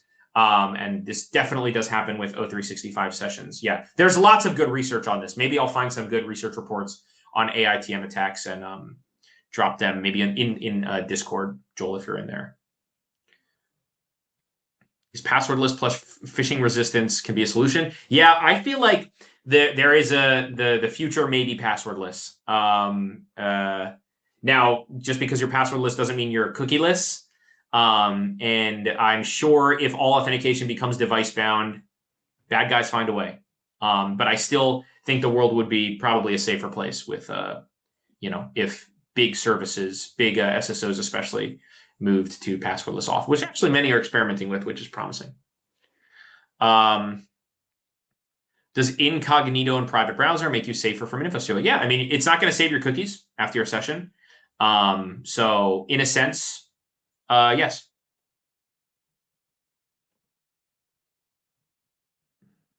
Not that I would condone this, but if a user downloads cracked and malicious infected program, Photoshop, for example, into a VM with no bridge connection, what are the chances the malware gets from the VM to the host machine? I don't know. I don't want to like be held to account for how often that might happen, but you can see reversed InfoStealer malware samples. It's not this ain't rocket science, It's not. They're not usually VM hopping effectively, so they're not sandbox escaping super well. Not to say it hasn't happened before, not to say it won't happen. Like honestly, the times when it does happen, the info stealing part of the malware is just baked into some way more fancy post exploitation framework tooling that a bad guy is using, like a proper threat actor, a nation state threat actor is using to do something much more advanced. And along the way, they're stealing sessions, cookies, and logins and all that kind of stuff. All right, I'm still scrolling. Eric, did you have time to read anything about that the thing to see if we could, if you can form an opinion on it that you can share? Yeah, I have a really good opinion. It's like the more information you. So basically, let me give a bit of background for people who aren't familiar with Comet, and I was not familiar with Comet. It's an AI-powered browser that acts as a personal assistant and thinking partner. Generally, what we've seen is info stealer, like the info stealers will be updated if people start using this extensively to both grab the credentials and session cookies from Comet and also grab any other sensitive data. And if it has a bunch of AI chat logs where you're asking it, health questions or whatever, it's going to grab those too, most likely. So I haven't seen any info stealers that grab from Comet browser yet, but it's probably a matter of time, especially if it catches on. And generally speaking, unless the data is encrypted or password protected somehow, info stealers will be updated to steal it and it will all become public. So I generally recommend against using it probably, or at least if you are going to use it, not putting anything sensitive into it. It seems pretty high risk. Yes, interesting. Cool. Okay, more questions. Do companies train employees against these Google search ads? I don't know. I'm sure this is in some corporate security trainings, the whole like ad ranking system. And Google, I think, tries to put a dent in this, but I can't say that I've seen, a ton of discourse around that. Eric, your keyboard sounds like rain is hitting. Sorry, I will mute. I'm typing answers to people in chat so we can try to. Cool. Thank you. Thank you. Are there methods of hijacking that do not require download of anything? Yeah, adversary-in-the-middle attacks are a good kind of sort of example of this, where you can hijack a credential pair and an active cookie from a, people you'll see scammers, like tech support scammers, do this over any desk running a command with remote access. So totally, there are attacks that happen without. Well, I guess you'd have to have any desk installed for that, but there are attacks that rely on you authenticating to a fake web page in a browser that will then steal them and never really leave the browser. It's different than what it steals with cookies, but same idea. You can take over someone's account with a fake, a proper phishing kit web page. What are some measures companies and services are looking to implement to prevent these?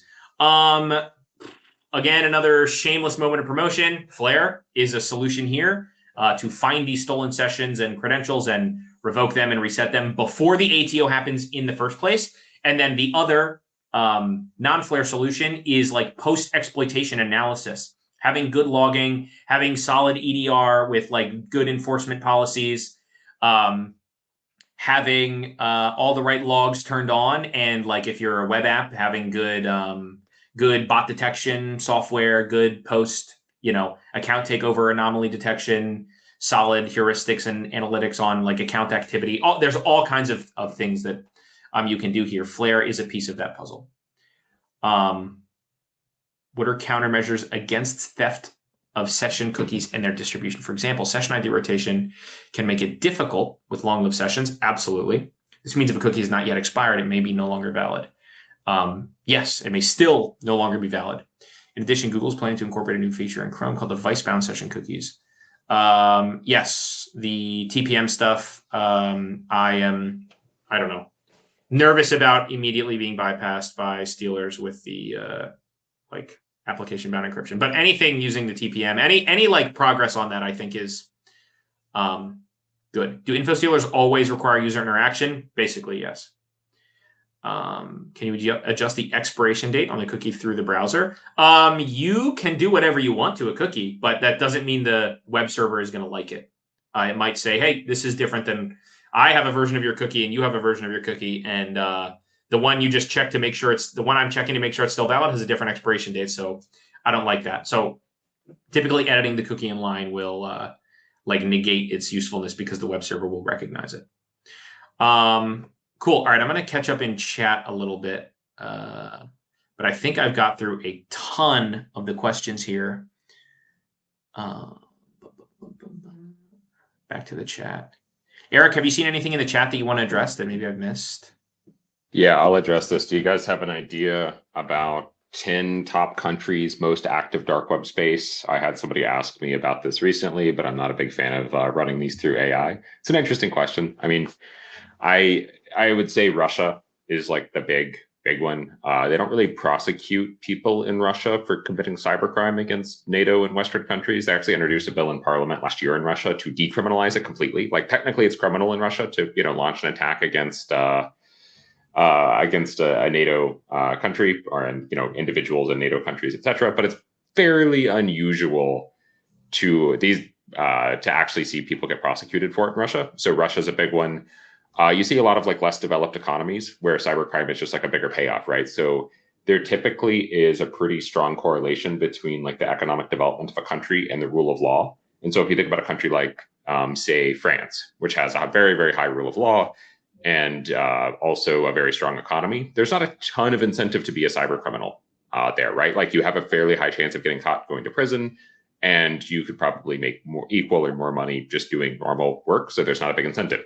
If you take another country, say a country that is very impoverished and also has a very low rule of law, there's a lot more incentive to be a cyber criminal in that country because there's you can make a lot of money compared to the average wage while also taking on very little risk. So I say Russia, and then a lot of the countries that Juan Hernandez put in: Brazil, Mexico. We don't see a ton of cyber criminals in China, actually. That's fairly unusual. The Chinese authorities tend to crack down on cybercrime, targeting either Chinese consumers or American consumers. I would say That's pretty unlikely, actually. We see very little coming from China, or at least I've seen very little coming from China. Anything you want to add there, Nick?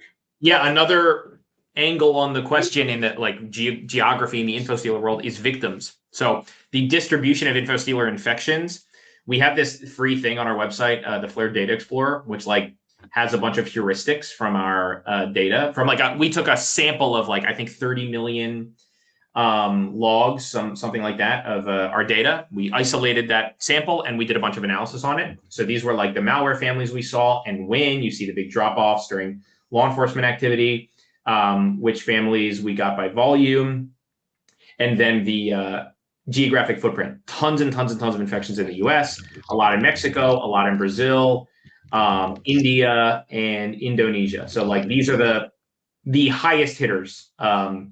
Brazil, India, and the US represent the largest populations of infected devices, definitely. Brazil at 2 million devices from the sample, US at 1 million devices from the sample, India at about almost 2 million, 1.7 million, and then everything else is pretty high volume also, hundreds of thousands in many, many countries from our sample.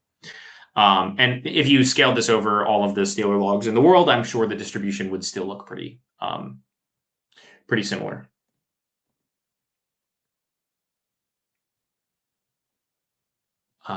Cool, man. We're really close on time. I'm going to keep scrolling through the chat, but thank you guys so much for showing up. It's so much fun to answer the questions. It's so much fun to be interactive with the chat. I love doing these. So thank you guys for making it so fun and coming to these when we do them.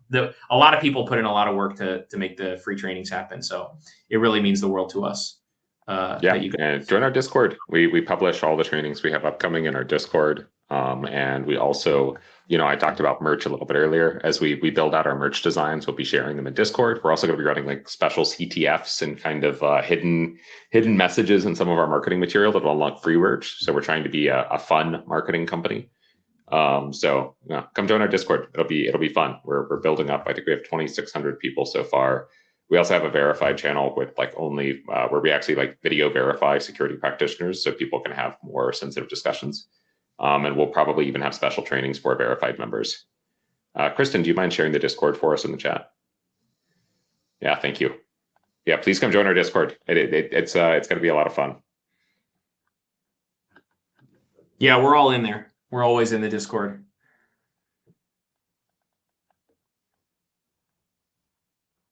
Thank you, John. Download this exe. No downloads required.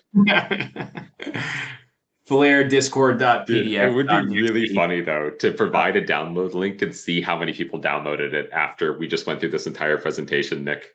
Here, go to this mega NZ and download our file to join. The Flare installer. Flareinstaller.exe. Yeah, thank you so much, guys.